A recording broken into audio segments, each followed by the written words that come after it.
kami ubah aturan itu. Sekarang semua wilayah di Jakarta selama itu usaha rumahan, mereka bisa berusaha di rumahnya. Langsung punya namanya IUMK, izin usaha mikro kecil, langsung punya NPWP, langsung mereka bisa jualan ke pasar-pasar online. Apa yang terjadi? Perhatikan 4 tahun terakhir ini. Tapi bohong.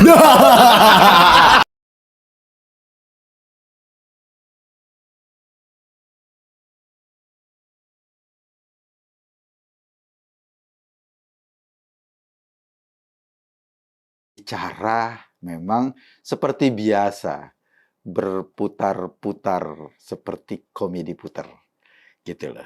Yang paling menarik sebetulnya adalah jawaban-jawaban Anies berkenaan dengan beberapa gagasan yang dia sampaikan. Misalnya gagasan soal pemerataan, soal keadilan, gagasan soal pembantuan pada UMKM, gagasan soal mengentaskan kemiskinan, gagasan soal membuka lapangan pekerjaan.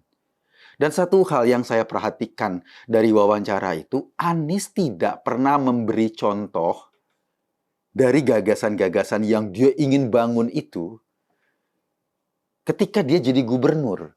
Itu problem menurut saya. Dia bisa bilang, kita akan A, kita akan B, kita akan bantu ini, kita akan realisasi ini. Tetapi kan fakta menunjukkan dia pernah jadi gubernur Jakarta selama 5 tahun. Ketika dia bicara misalnya soal pengentasan kemiskinan, kita bisa merefer angka kemiskinan pada saat Anies jadi gubernur Jakarta. Ternyata, saudara-saudara, ketika Anies jadi gubernur Jakarta, angka kemiskinan malah meningkat. Jumlah orang miskin di Jakarta malah meningkat. Sehingga ketika dia ngomong angka kemiskinan, kan kita perlu bukti, oke, kalau Anda konsen dengan angka kemiskinan nanti masyarakat Indonesia, so apa yang sudah Anda hasilkan di Jakarta ketika Anda menjabat? Buktinya malah sebaliknya, orang miskin malah naik, jumlah orang miskin malah naik. Itu bukti dan fakta yang susah dibantah. Yang kedua misalnya, dia ngomong soal pemerataan. Pemerataan itu artinya gap antara orang miskin dan orang-orang kaya itu makin mengecil. Gapnya makin menipis. Dalam bahasa ekonomi kita bisa lihat dari koefisien Gini. Nyatanya apa? Koefisien Gini di Jakarta selama Anies menjabat malah makin besar. Artinya gapnya makin tinggi. Artinya ada kesenjangan antara pendapatan orang yang kaya banget dengan pendapatan orang yang miskin banget. Wajar angka kemiskinannya meningkat, jadi orang miskinnya bertambah banyak, sehingga kekayaan orang-orang kaya itu ternyata gapnya dengan orang-orang miskin jauh. Ini yang seringkali disampaikan. Dia akan, saya akan bikin kesejahteraan sosial, saya akan bikin pemerataan, saya akan bikin ini. Iya, itu nanti ketika Anda menjabat sebagai presiden, kalau terpilih. Tetapi persoalannya kita butuh bukti, dan untuk Anies gampang dong mencari buktinya karena dia pernah menjabat sebagai gubernur DKI Jakarta. Dia misalnya ngomong soal KUR, soal bagaimana bantuan permodalan bagi UMKM. Nyata-nyatanya dulu program OC yang pernah disounding, pernah disampaikan pada dia saat dia kampanye, kan nggak jelas sampai sekarang. Apakah program itu jalan atau tidak jalan? Berapa UMKM yang dihasilkan atau berhasil dari program itu? Akan jauh berbeda misalnya ketika dia memberi contoh, saya sudah buktikan OC itu menghasilkan sekian. Dia membantu sekian ribu UMKM. Tadinya modalnya sekian meningkat jadi sekian. Misalnya, itu akan jauh lebih clear. Seandainya misalnya pertanyaan yang sama disampaikan kepada Ganjar Pranowo, saya rasa jawabannya simpel. Dia nggak akan ngomong nanti, dia nggak akan ngomong yang akan dia lakukan pada saat jadi presiden. Dia akan ngomong apa yang pernah dilakukan. Contoh tentang UMKM saja. Dia akan ngomong, saya pernah melakukan sebuah kampanye digital dengan menggunakan tagar atau menggunakan istilah lapak Ganjar Pranowo, lapak Ganjar. Dan ada ribuan UMKM di Jawa Tengah yang terbantu dengan program yang sederhana itu. Sangat sederhana. Mempromosikan sebuah usaha milik pengusaha-pengusaha kecil di Jawa Tengah untuk dikampanyekan, dipromosikan di lapak seorang gubernur. Dan dampaknya cukup signifikan. Anda bisa lihat dan kita bisa lihat contoh-contoh keberhasilan UMKM yang pernah dipromosikan. Itu baru satu sektor, sektor marketing atau sektor pemasaran. Bagaimana sektor permodalan? Kita tahu bahwa Bank Jateng misalnya, penyaluran KUR yang dilakukan oleh Bank Jateng itu bunganya jauh atau katakan interestnya jauh di bawah interest rata-rata KUR nasional. Bank Jateng memsponsori atau mempelopori penyaluran KUR dengan bunga sangat rendah, 6%. Padahal rata-rata KUR nasional bunganya 12% waktu itu.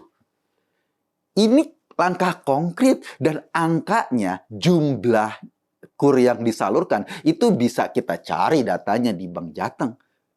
Kalau menyalurkan KUR dengan bunga rata-rata 12%, itu biasa-biasa saja. Karena di banyak daerah itu dilakukan dengan bunga yang standar itu. Tetapi memotong sampai 50% tingkat interest dan kemudian memberikan kepada pengusaha kecil, itu adalah sebuah langkah konkret bantuan permodalan yang signifikan. Ini bisa diomongin oleh seorang gubernur yang sudah melakukan.